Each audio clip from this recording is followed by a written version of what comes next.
спадзяюся, мы прыедзем у Беларусь і адсвяткуем День родной мовы. там, Кожны дзень мы будем святкаваць День родной мовы. Кожны дзень і нават ноч. І нават ночью. Как это казалі, што каб зразумець, што беларуская мова жывая, трэба кахацца па-беларуску. Вось, таму... Ой, не буду это говорить условно. Ну, але беларуская мова патрэбная ўсюды. Таму, сябры, кахаймася і размаўляем па-беларуску. Кожны дзень і ноч.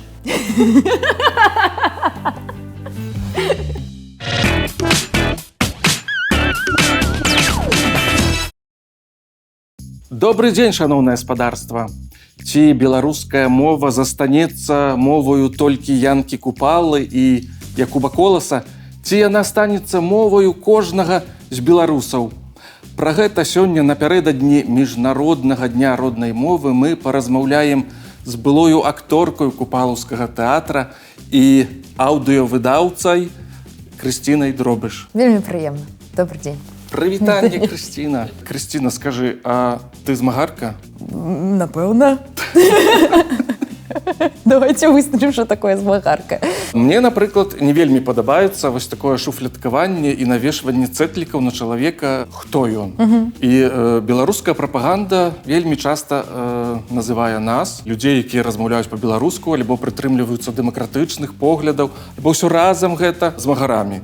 Ну, але, якія змагар? Я не змагаюся ў жыцці, нічога я не раблю такога надзвычайнага. Нейкай барацьбы я не вяду. Так, я прытрымліваюся пра дэмакратычных поглядаў, я бачу Беларусь як незалежную нацыянальную дзяржаву. І я гэта агучваю. Гэта ўжо змаганне ці што гэта? Я думаю, што тут, па-першае, выкручаны сэнс слова «змагар», што яно, змагарка, сталася такім абразлівым. Гэта ўжо цэтлік акурат пра тое, што там... Але па сутнасці ў слова-то нашмат больш значэнню. Я змагарка, таму што кожны дзень я змагаюся за тое, каб майго дзіцёнка было добрае жыццё, каб у мяне была праца і каб, ну, і ў вялікім сэнсе, канешне, тое, што я працую з беларускай мовай досыць шчыльна. Гэта таксама маё змагарства, але я не хачу падпарадкоўвацца вось гэтаму разуменню, которое абразліваму разуменню, которое дало гэтае там рэчышча, вось там, не ведаю, плынь, я не ведаю, як это назваць нават нейкім словам прылічным. Вось, таму ў пэўным сэнсе так, кожны чалавек это змагар у добрым сэнсе гэтага слова. Ну, калі браць вельмі шырока, то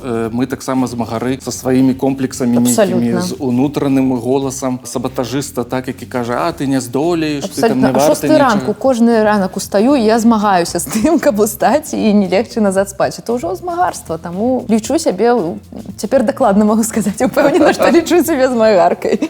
Крысціна, у Менску, у сталіцы Беларусі, у якой ты гадавалася, расла. Колькі было там беларускага? Ой, менавіта ў маім жыцці ў сталіцы ці ў сталіцы ў прынцыпе? Навокал цябе. Навокал мяне беларускай мовай, беларускасць увогуле яна была хутчэй на вёсцы у бабуляў, дзядуляў. Там вось цяпер толькі, дарэчы, надоечы успамінала словы, которые былі ў бабуляў, дзядуляў, але я іх рэдка сустракаю цяпер. Успомніла вось надоечы слова насыпка. А што гэта такое? Навалачка. Навалачка? Да, так, бо там пер'е засыпаюць. Так, і яна называлася насыпка. Але вот менавіта не падушка, а вось тое, што у што яна адзяваецца. Вось, і успамінала такія розныя словы. Я толькі цяпер усведамляю, што толькі там яно па сутнасці і было. Таму што яно не было чыстым, чыста беларускім, такім літаратурным, але яно проста было ў жыцці, сярод жыцця, і мы гэтую мову чулі, пераймалі, прывозілі з сабой у сталіцу пасля летніх вакацый. А вось непасрэдна ў Менску, шчыра кажучы, настолькі не было гэтага ўсяго, што я здзіўляюся дагэтуль, якім цудам я раблю тое, што я раблю, і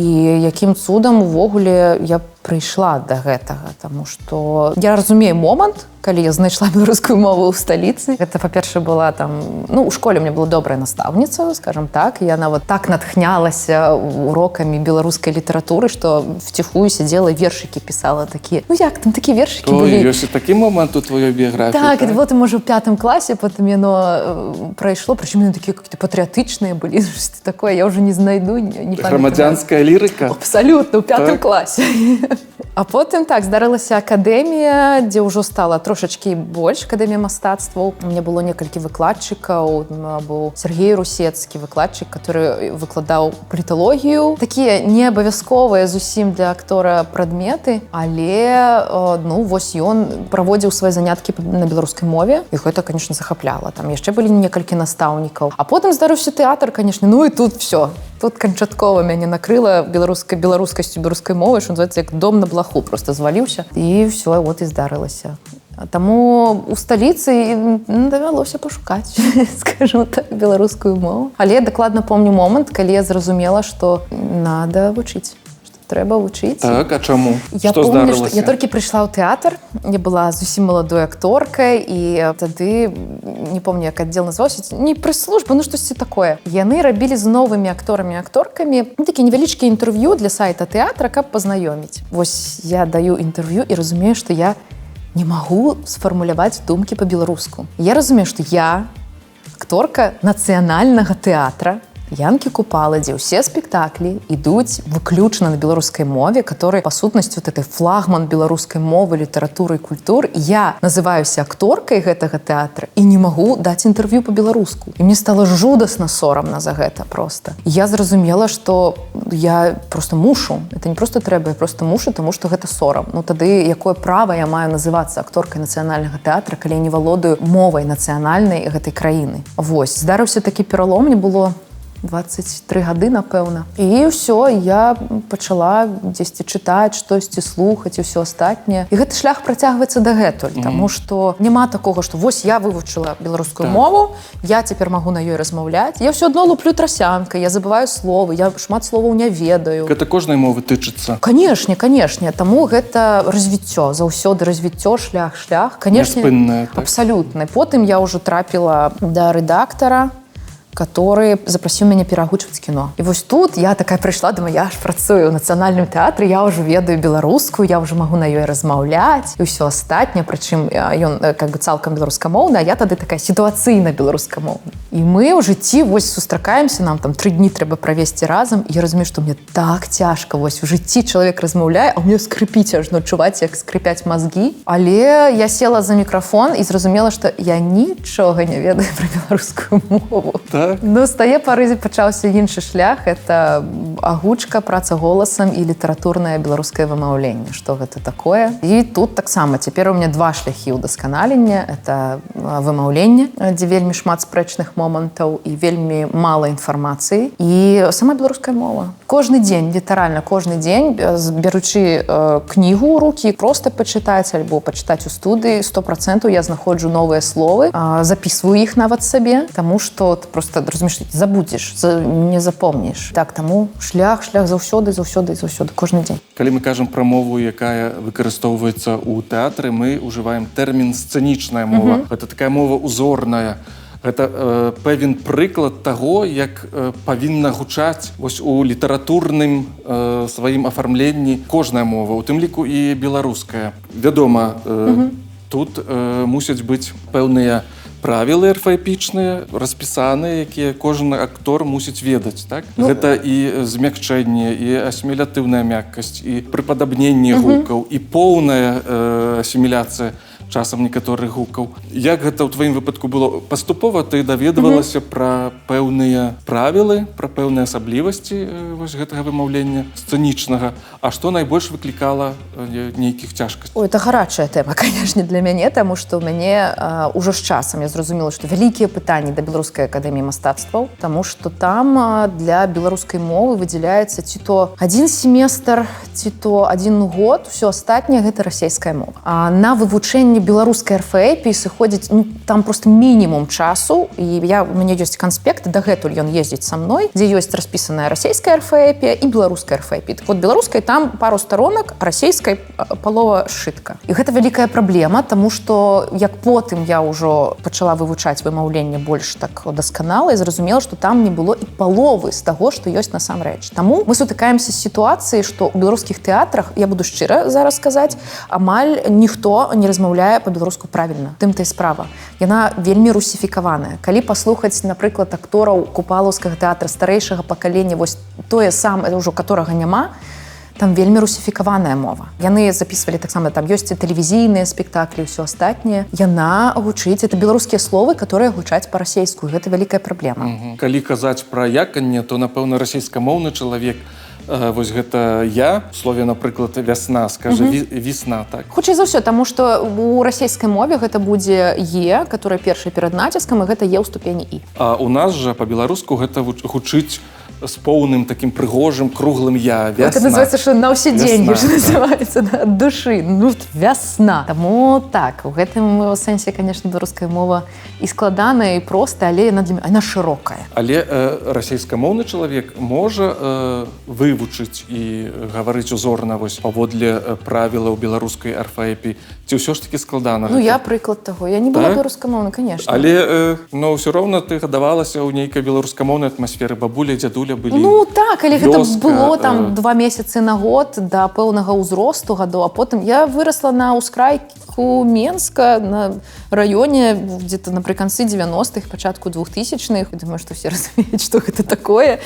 Какая беларуская мова, пра што ты кажаш? Вон піва дзядзя Вася прадаюць тым, каму яшчэ няма 18 і ўсё астатняе. Але гэта, можа, недзе ёсць на падсвядомасці, недзе засталося, і проста гэта можна дастаць з нейкіх куфэрачкаў. Я спадзяюся, што яно так ніколі, шчыра кажучы, не капалася ў крыніцах гэтага працэсу, як так сталася, але ўсё магчыма. Ну, як... Так, усё магчыма ўдасканаліць. Абсалютна. Я лічу, што было б жаданне і матывацыя. Таму у мяне была жорсткая матывацыя, вельмі моцная для мяне. Это сорам, пачуццё сораму, а потым ужо прафесійная, калі сядаеш за мікрафон. І трэніроўкі, это былі трэніроўкі, канешне. Шмат часу занялі.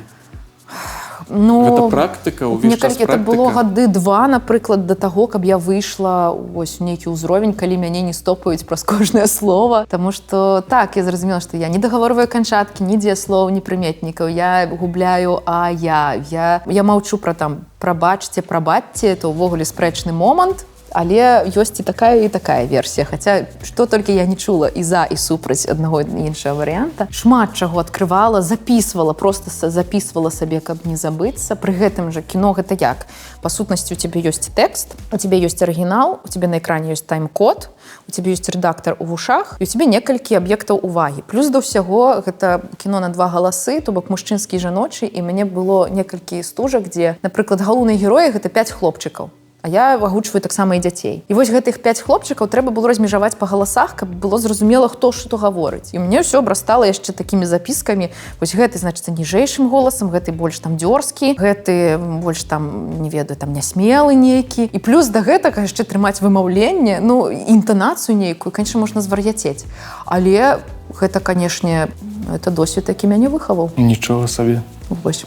Чаму я палю? Перафразуючы верш французскага паэта Блэза Сандрара, аднаго з улюбёных паэтаў, адкажу сцісла. Таму. Верш кароткі. Чаму я пішу? Таму. Что, ты не попросишь меня поговорить дзіцячымі галасамі? Замені меня. Я, калі рыхтаваўся, то глядзеў твае інтэрв'ю некаторыя, і у кожным, здаецца, то свінкай ты гаварыла, то яшчэ кімсьці. Ну, это стандартна. Я как бы заўсёды рыхтуюся да таго, хаця, ну, тут рыхтавацца не трэба, это заўсёды такое на раз. Пагаворыш дзіцячымі галасамі? Конечно. Давай працягнем далей. А девочка ці мальчикам? Можа, дзевачкам і мальчыкам? Пачнем тады з дзевачак. Вось, можам далей проста працягваць дзіцячымі размаўляць. Можна пакатавіць яшчэ трошкі. Ой, я так не магу, напэўна.